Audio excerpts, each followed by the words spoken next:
الحمد لله رب العالمين، أشهد أن لا إله إلا الله وحده لا شريك له، وأشهد أن سيدنا ومولانا محمدا عبده ورسوله، صلى الله تبارك وتعالى عليه وعلى آله وأصحابه وذرياته أجمعين. أما بعد، فأعوذ بالله من الشيطان الرجيم. بسم الله الرحمن الرحيم. والذين جاهدوا فينا لنهدينهم سبلنا وإن الله لمع المحسنين. صدق الله مولانا العلي العظيم. معزز اساتذہ کرام، طلبہ عزیز، بزرگوں اور بھائیوں، آپ کا یہ مدرسہ اپنی ممتاز خدمات کی وجہ سے علاقے میں معروف اور مشہور ہے،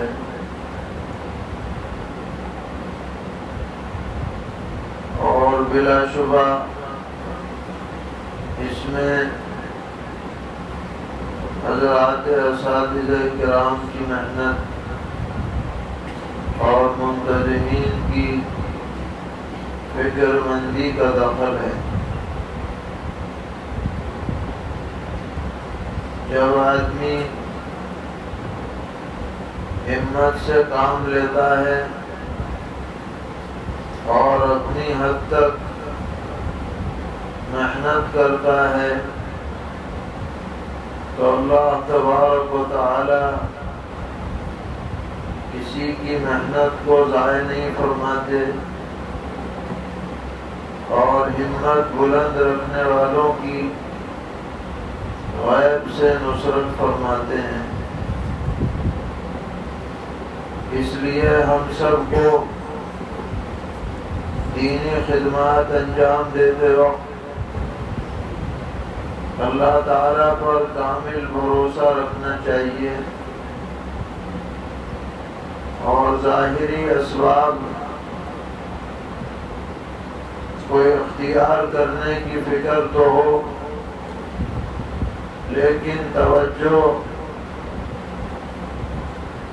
بہرحال اللہ تعالیٰ کی طرف رہنی چاہیے۔ حجت الاسلام حضرت مولانا محمد قاسم نانوتوی رحمۃ اللہ علیہ نے دارالعلوم دیوبند کے لیے 8 اصول طے فرمائے تھے، جو اصول ہشتگانہ کے نام سے مشہور ہیں۔ ان میں ایک اہم اصول یہ تھا کہ مدرسے کی آمدنی کا کوئی متعین ذریعہ نہیں ہونا چاہیے۔ کسی فرد یا جماعت یا ادارے کی طرف سے مدد پر بھروسہ کرتے ہوئے مدرسہ نہیں چلانا چاہیے، بلکہ توکل علی اللہ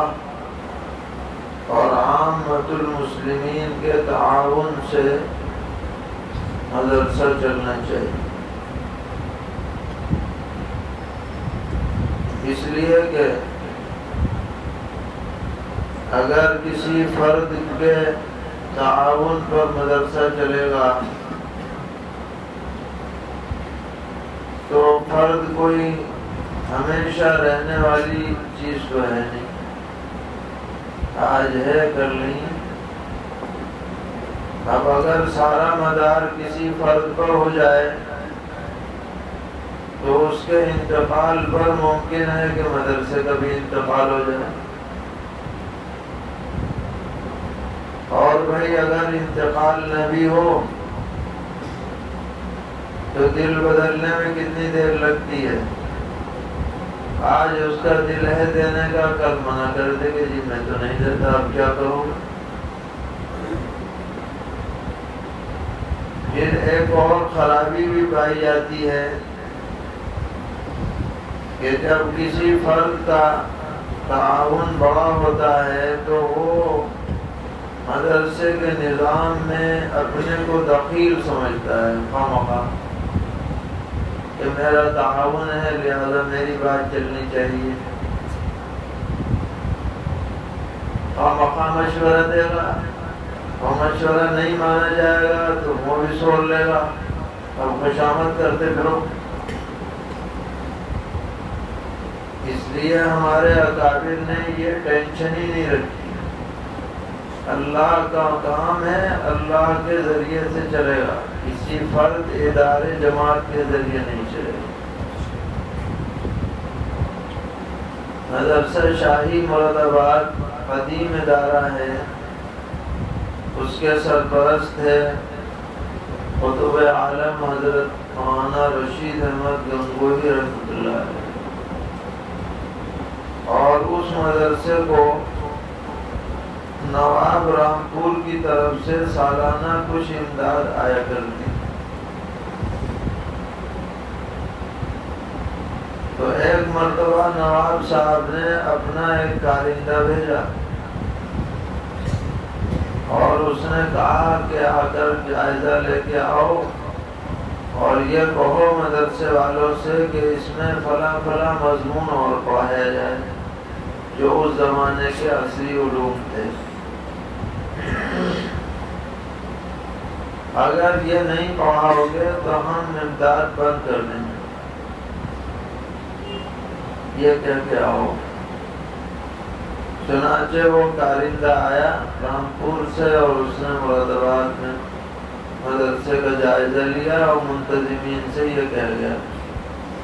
کہ یہ پڑھاؤ اور نصاب میں ورنہ تو چندہ بند۔ تو ان منتظمین نے محتممین نے حضرت کو خط لکھا گنگو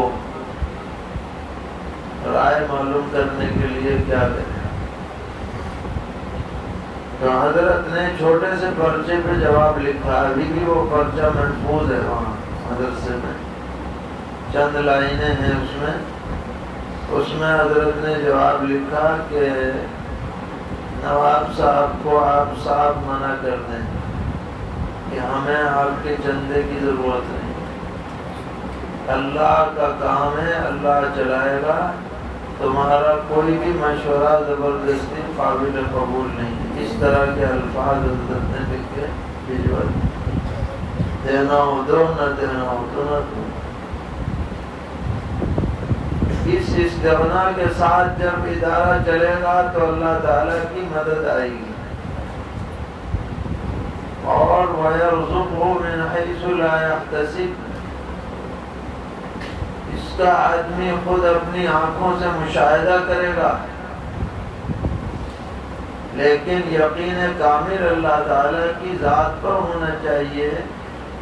اور اسباب کو اختیار کرنے سے بھی پہلو دہی نہیں کرنی چاہیے۔ توکل کا مطلب یہ نہیں ہے کہ آدمی ہاتھ پہ ہاتھ رکھ کے بیٹھ جائے کہ جی ہم تو توکل میں، کوئی بھاگ دوڑ نہ کرے، بھاگ دوڑ کی جائے، لوگوں سے کہا جائے، لوگوں کو توجہ دلائی جائے، استغنا کے ساتھ ان کے اخروی نفع کو یاد دلاتے ہوئے ان کو ترغیب دی جائے، لیکن یہ یقین رکھا جائے کہ یہ آدمی بھی اگر تعاون کرے گا تو اسی وقت کرے گا جبکہ اللہ تعالیٰ اس کے دل میں ڈالے، یہ کچھ نہیں ہے، یہ تو ذریعہ اور سبب ہے، دینے والی ذات تو اللہ تعالیٰ کی۔ تو جو لوگ بھی محنت کر رہے ہیں اور کریں گے قیامت تک، اللہ تبارک و تعالی ان کے مددگار ہوں گے، ان کی نصرت فرمائیں گے، یا ایھا الذین آمنوا ان تنصروا اللہ ینصرکم ویثبت اقدامکم، اے ایمان والو اگر تم اللہ کی مدد کرو گے، یعنی اللہ کے دین کی مدد کرو گے، کیونکہ اللہ تعالیٰ ذاتی طور پر تو کسی مدد کا محتاج نہیں ہے، وہ تو مستغنی ہے، بے نیاز ہے، اس کے دین کی جو کوئی مدد کرے گا تو ینصرکم، اللہ تعالیٰ تمہاری مدد فرمائے، وَيُثَبِّتْ أَقْدَامَكُمْ، اور اللہ تعالیٰ تمہارے قدموں کو جما دیں گے، شرح صدر عطا فرمائیں گے۔ تو یہی بات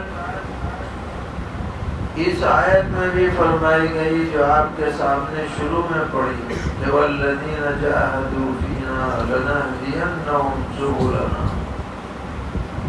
جو آدمی ہمارے راستے میں قربانی پیش کرتا ہے، محنت کرتا ہے، لگا رہتا ہے، تو ہم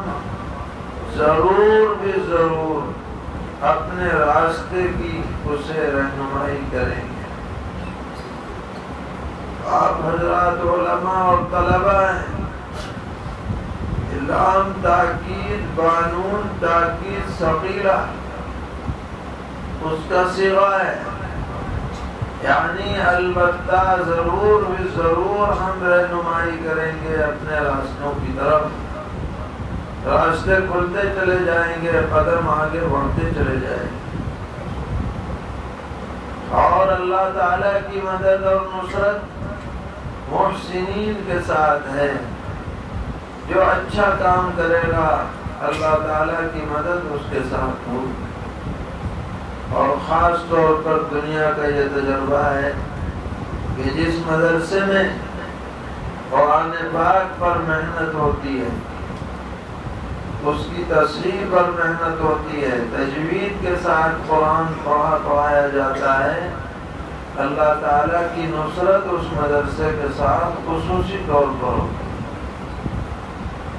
کیونکہ اللہ تعالیٰ کو اچھا قرآن پڑھنے والوں پر پیار آتا ہے۔ جو بندہ اپنی زبان سے اللہ کا کلام خوش آوازی کے ساتھ، حسن ادا کے ساتھ، بہترین لہجے کے ساتھ پڑھتا ہے،